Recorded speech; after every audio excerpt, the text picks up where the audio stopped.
we celebrate today the joint feast or the joint memory of Saints Martha, Mary, and Lazarus. This memorial was expanded in 2020 by Pope Francis to include the entire household at Bethany, the family of Martha, Mary, and Lazarus.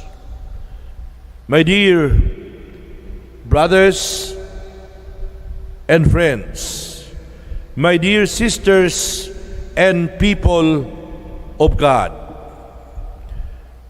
blessed are they who receive Christ in their homes.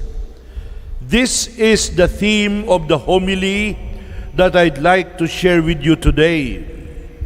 Blessed are those who receive Christ in their homes. Martha, Mary, and Lazarus did. Jesus loved Martha and Mary and Lazarus. This unique statement in the Gospel of John tells us of the special relationship that the Lord had with Martha and her siblings. Apparently, Jesus was a frequent guest, a frequent visitor at Martha's home in Bethany. And Bethany is a small village, some 2 miles from Jerusalem. Many of us find it easy to identify ourselves with Martha in the story of Luke that we read in the Gospel today. Martha welcomes Jesus and his disciples into her home, and Martha immediately goes to work in order to serve them. Hospitality is paramount in the Middle East, like in the Philippines, and Martha believed in the importance of hospitality.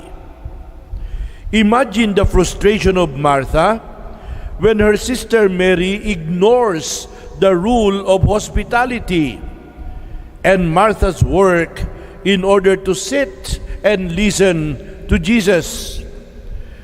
Instead of speaking to her sister, Martha asked for the intercession of Jesus.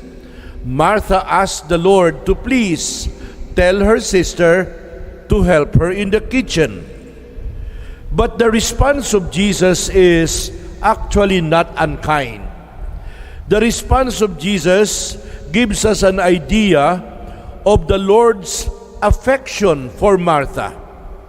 He observes that Martha is worried about many things that distract her from really being present to the Lord. He reminds Martha that there is only one thing that is truly important, and that is listening to Him. And that is what Mary has done. Mary is more reserved. Mary is more introspective. Mary is more introverted. Mary is more contemplative. But in Martha, we see ourselves most of the time. Martha is the warrior kind. Martha gets easily distracted by all she has to do and forgetting to spend time with Jesus. Martha is more zealous. She is more aggressive. She is more distracted. Martha loves action. It is, however, comforting to note that Jesus loved Martha just the same. My dear friends, Martha's words in another event in the Gospel of John gives us a glimpse of the family's close relationship with the Lord. The next visit of Jesus to the house of the siblings shows how well Martha learned his lesson. Martha is grieving the death of her brother Lazarus with a house full of mourners when she hears that Jesus has come to the area. Martha gets up immediately. She leaves the guests. She leaves her mourning. She goes to meet the Lord. And Martha's heart spoke through her lips. She spoke half with a reproach that she could not keep back, and half with a faith that nothing could shake, when she said to Jesus, "Master, if you had been here, my brother would never have died. I know, however, that my brother will rise again." My dear friends, the words of Martha revealed the content of her mind. She would have liked to say to the Lord, "When you got the message, when we texted you about the death of my brother, why did you not come immediately?" And the Lord said, "Martha, your text message came late. I did not learn about it right away. Master, you came late. My brother is now dead." But Jesus told Martha, "Martha, your brother will rise again." And Martha said, "I know he will rise again in the resurrection on the last day."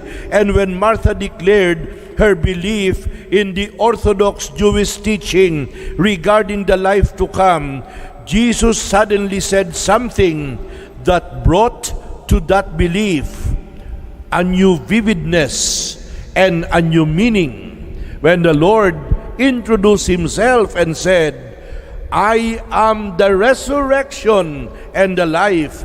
He who lives and believes in me will never die." Beautiful conversation between the Lord and Martha. Her conversation with Jesus shows her faith and courage. In this dialogue, Martha states clearly without doubt that she believes in the power of Jesus. She believes in the resurrection most of all, that Jesus is the Son of God. And Jesus tells Martha that He is the resurrection and the life, and then goes on to raise her brother from the dead. My dear brothers and sisters, a short homily will not fully capture the beautiful life of the siblings. It is probably enough to say at this point, in conclusion, that we can learn many lessons from the siblings. From Martha, we can learn the rule of hospitality. And from Mary, we can learn the lesson about listening to the Lord. At the end of the gospel today, the Lord complimented Mary and said that Mary has chosen the better part. My dear friends, every day, with the celebration of the Mass that has been online since more than a year ago, many of you, my dear people of God, could not personally come to church for a face-to-face attendance in the celebration of the Eucharist. But it is the Lord who visits your house. The Lord comes to visit your house every day.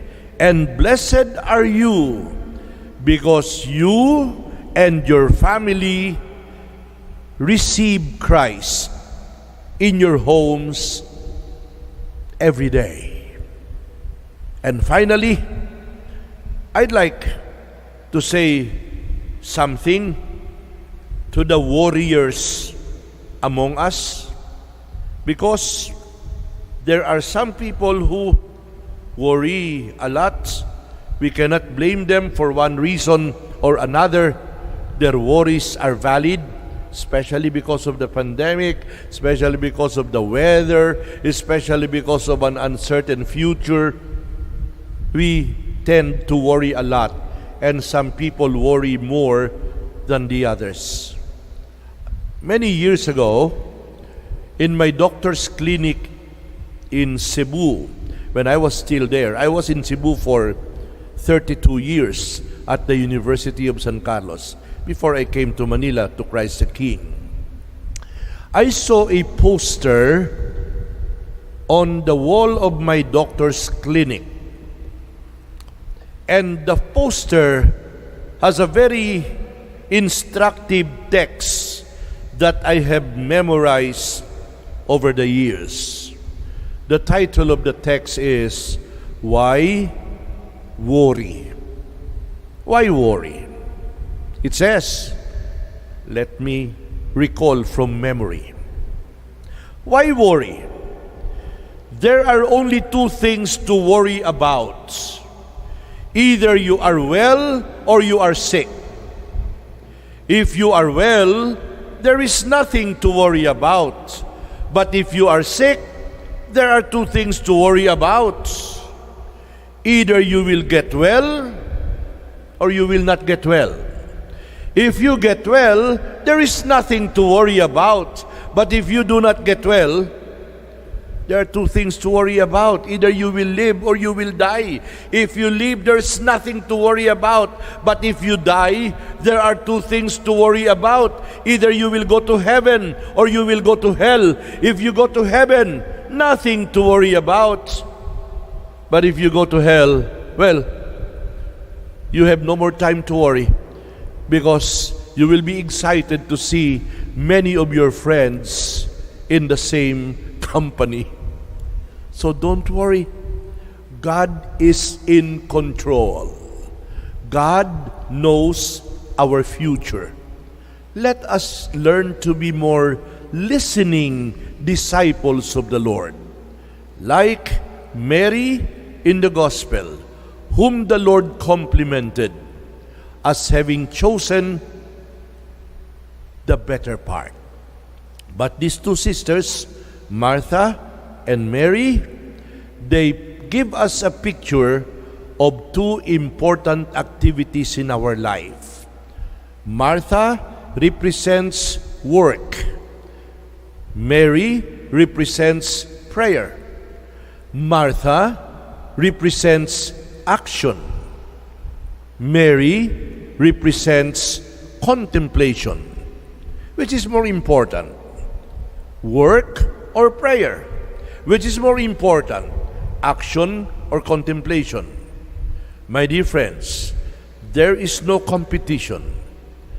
Both of them, work and prayer, action and contemplation, are equally important. Amen.